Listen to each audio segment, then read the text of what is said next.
இன்றைக்கு மே மாதம் 10ஆம் தேதி வெள்ளிக்கிழமை. இன்று தேவன் நமக்கு தரும் ஜீவ நீரூற்றான இறை வார்த்தைகள் திருப்பாடல் 47.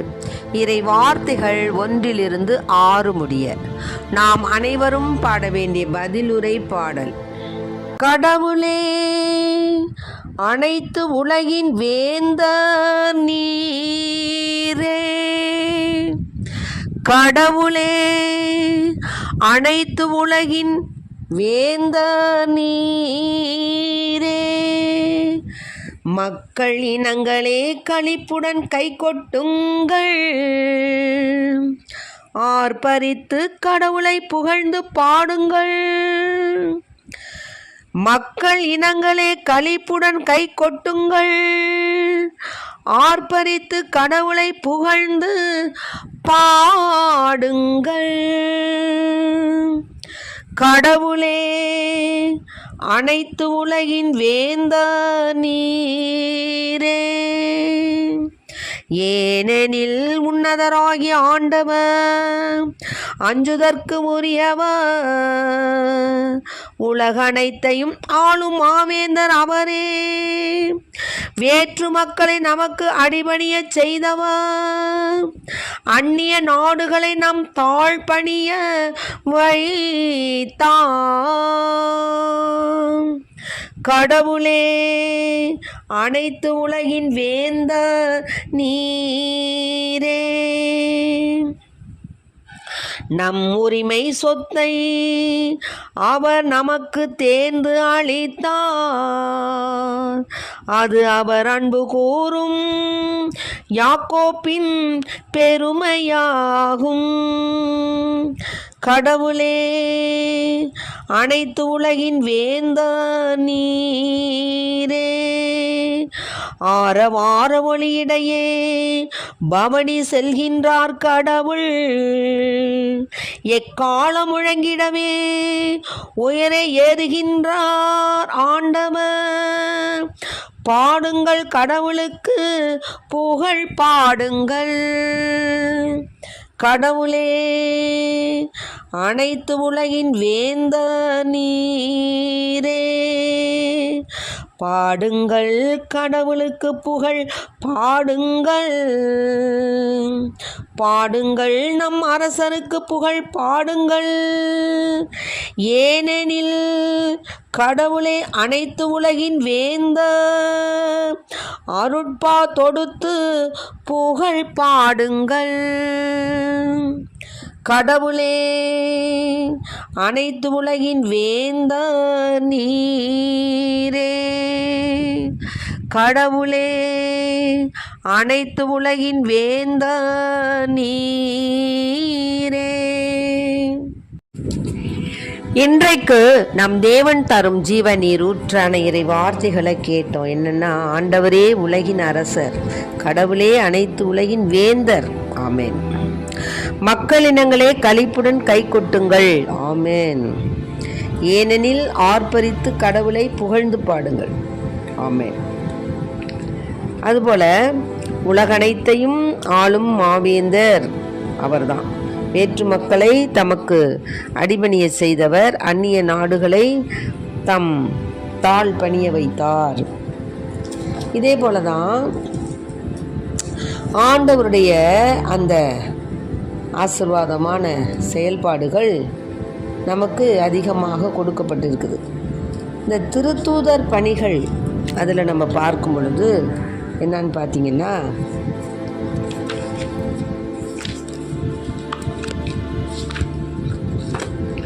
திருத்தூதர் பணிகளில்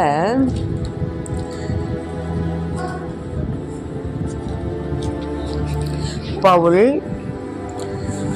ஆண்டவருடைய அந்த போதனைகளையும் அவருடைய ஆசீர்வாதமான செயல்பாடுகளையும் அவர் கூறிக்கொண்டும் ஆண்டவருக்காகவே வாழ்ந்து கொண்டும் இருந்தார்.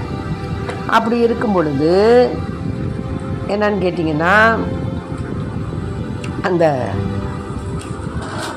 அதில் திருத்தூதர் பணிகளில் ஆண்டவருக்காக 18 1-18, அதாவது என்னன்னு கேட்டிங்கன்னா, ஏதென்ஸை பவுல் விட்டு கொரிந்து பகுதிக்கு போய் அங்கே போனார். அங்கே போந்து பகுதியில் பிறந்த அந்த அக்கிலா என்னும் பெயருடைய ஒரு யூதரையும் அவர் மனைவி பிரிஸ்கிலாவையும் கண்டு அவங்க கூட இருந்தாங்கன்னு நம்ம நேற்றைய தினம் படித்தோம். அதே மாதிரி தான் எபேசுக்கு அந்த பவுல் என்ன செஞ்சார், மிலேத்தில் இருந்து ஆள் அனுப்பி திருச்சபையின் மூப்பர்களை வரவழைத்தார்.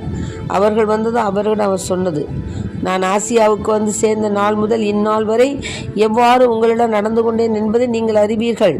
யூதர்களுடைய சூழ்ச்சிகளால் எனக்கு ஏற்பட்ட சோதனையின் போது மிகுந்த மனத்தாழ்மையோடும் கண்ணீரோடும் ஆண்டவருக்கு பணிபுரிந்தேன். நன்மை பயக்கும் ஒன்றையும் உங்களுக்கு நான் அறிவிக்காமல் விட்டுவிடலை. வீடு வீடாகவும் பொது இடங்களிலும் நான் போய் உங்களுக்கு கற்றுக் கொடுத்தேன். நம் ஆண்டவர் இயேசுவின் மீது நம்பிக்கை கொள்ளுமாறும் மனமாறி கடவுளிடம் வந்து சேருமாறும் நான் யூதரிடமும் கிரேக்கரிடமும் வற்புறுத்தி கூறினேன். இப்போதும் தூய ஆவியாருக்கு கட்டுப்பட்டு நான் எருசலேமுக்கு போகிறேன். அங்கு என்ன நேரிடுங்கிறது எனக்கு தெரியாது. ஆனாலும் ஒவ்வொரு நகரிலும் தூய ஆவியார் என்னை எச்சரித்து என்னை நடத்தி வருகிறார். ஆமென். இதுதான் இப்போ நான் சொல்ல வந்தது. என்னன்னா, என்னை பொறுத்தவரையில் எனது உயிரை ஒரு பொருட்டாக நான் மதிக்கவில்லை. இறையருளை பற்றிய நற்செய்திக்கு சான்று பகருமாறு ஆண்டவர் இயேசு எனக்கு கொடுத்த பணியை நிறைவேற்றி என் வாழ்க்கை ஓட்டத்தை முடிப்பதே என் விருப்பம். இதுவரை நான் உங்களிடையே வந்து இறையாட்சி பற்றி பறைசாற்றினேன். ஆனால் இனிமேல் உங்களுள் எவரும் என் முகத்தை பார்க்க போவதில்லை என்று நான் அறிவேன். உங்களுள் எவரது அழிவுக்கும் நான் பொறுப்பாளி அல்ல. ஆமென். கடவுளின் திட்டம் எதையும் நான் உங்களுக்கு அறிவிக்காமல் விட்டுவிடவில்லை. பார்த்தீங்களா? இதைத்தான் நான் இப்போ சொல்ல வந்தேன். கடவுளுடைய திட்டத்தை தூய ஆவியானவருடைய துணை கொண்டு சவுல் என்ன பண்ணார்? சவுலாகிய பவுல் மக்களுக்கு போதிச்சு வந்தார். அதைத்தான் இப்போ இந்த திருப்பாடல் 47 பார்த்தீங்கன்னா, ஆண்டவருக்கு உகந்த பாடல் பாடணும், அவருக்கு நாம் நன்றி கூறணும், அவருடைய ஏன்னா உலகின் வேந்தர் அவர் தான். ஆமென். ஆக உலகின் வேந்தர் தான் சவுலாகிய பவுலை வழி நடத்தினார். அது மாதிரி உலகின் வேந்தர் நம்மை வழி நடத்துவார். ஆரவார ஒளியிடையே பவனி செல்கின்றார் கடவுள். எக்காலம் முழங்கிடவே உயர ஏறுகின்றார் ஆண்டவர். அதனால பாடுங்கள், கடவுளுக்கு புகழ் பாடுங்கள், நம் அரசருக்கு புகழ் பாடுங்கள்னு சொல்றார் திருப்பாடல்ல.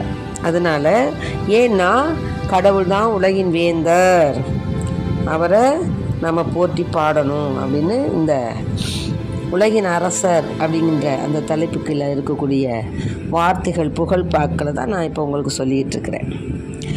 அதாவது தேவன் நம் உரிமை சொத்தை அவர் நமக்கு தேர்ந்தளித்தார். அது அவர் அன்பு கூறும் யாக்கோப்பின் பெருமை. ஏனெனில் உன்னதராகி ஆண்டவர் அஞ்சுதற்குரியவர், உலக அனைத்தையும் ஆளும் மாவேந்தர் அவர் தான். அதனால தான் இந்த 49 திருப்பாடல்களில் கூட நம்ம கேட்குறோம், என் மனம் என் வாய் ஞானமிகு சொற்களை உரைக்கும். 49:3 என் வாய் ஞானமிகு சொற்களை உரைக்கும், என் மனம் விவேகமானவற்றை ஆழ்ந்து சிந்திக்கும். ஆக நீதிமொழிக்கு செவி சாய்ப்பதை நான் கருத்தாய் உள்ளேன், யாழ் இசைத்து அதன் புதிரை விடுவிப்பேன். பார்த்தீங்களா? அதனால ஆண்டவருடைய திருநகர் மிகவும் மாண்பு மிக்க ஒரு நகர். ஆண்டவர் மாண்பு மிக்கவர். நம் கடவுள் நகரில் அவரது திருமலையில் மிகுந்த புகழுக்குரியவர். ஆகவே நாம் அனைவரும் ஒன்று கூடி கடவுளுக்கு புகழ் பாடி நம் அரசருக்கு புகழ் பாக்கள் எடுத்து ஆண்டவரை புகழ வேண்டும். ஏனெனில் அனைத்து உலகின் வேந்தர் அவர். அருட்பா தொடுத்து புகழ் பாட வேண்டும். ஆமென். ஏன்னா கடவுளே உமது பெயரைப் போலவே உமது புகழும் பூவுலகின் கடை எல்லை வரை எட்டுகிறது. அதனால கடை எல்லை வரை ஆண்டவருடைய புகழ் எட்டுகிறது. அதனால ஆண்டவருடைய வழக்கை நீதியை நிலைநாட்டுகிறது. ஆகவே நாம் ஆண்டவரை புகழ்ந்து பாடுவது சால சிறந்தது. ஏனெனில் ஆண்டவர் மகத்துவம் மிக்கவர். ஆண்டவரே நீர் எவ்வளவோ பெரியவர், அழகான மகத்துவம் உள்ளவர், மகிமையும் உள்ளவர். ஆண்டவரே பெருமையும் மகிமையும் என்ன.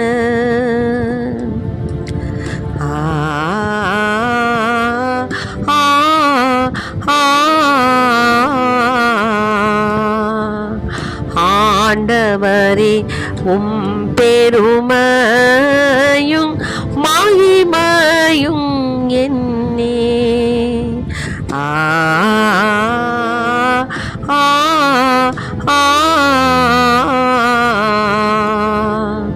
கூடாரத்திற்கு வானவிரிவையும் இரதத்திற்கு நல் மேகங்களை கொண்டுள்ளீ. கூடாரத்திற்கு வானவிரிவையும்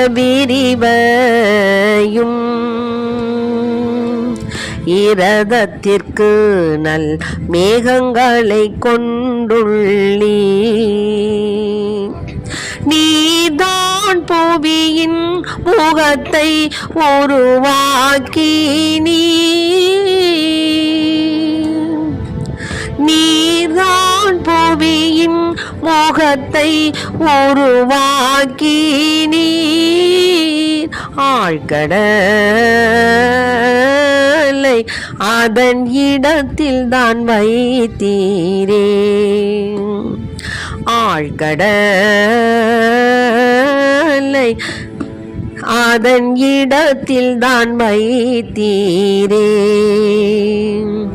ஆண்டவரே பெருமையும் மகிமையும் என்னே.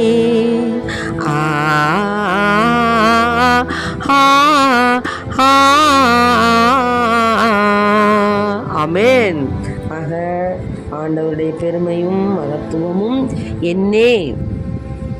ஆண்டவர் கூடாரத்திற்கு வான விரிவையும் ரதத்திற்கு நல் மேகங்களையும் கொண்டுள்ளார். ஆகவே அந்த தேவாதி தேவனை விண்ணை தன் கால்மனையாக, விண்ணை தன் அரியணையாக, மண்ணை தன் கால்மனையாக கொண்டுள்ள தேவனுக்கு நாம் புகழ் பாடுவது சாலச் சிறந்தது. ஆகவே அவருக்கு நாம் எந்நாளும் சாட்சிய மக்களாக வாழ்ந்து அவரை புகழ்ந்து உலகின் வேந்தர் அவரே அவரே அவரே என்று நாம் நித்தமும் புகழ்பாடி புகழ்ந்து அவரை போற்றுவோம். ஆமென்.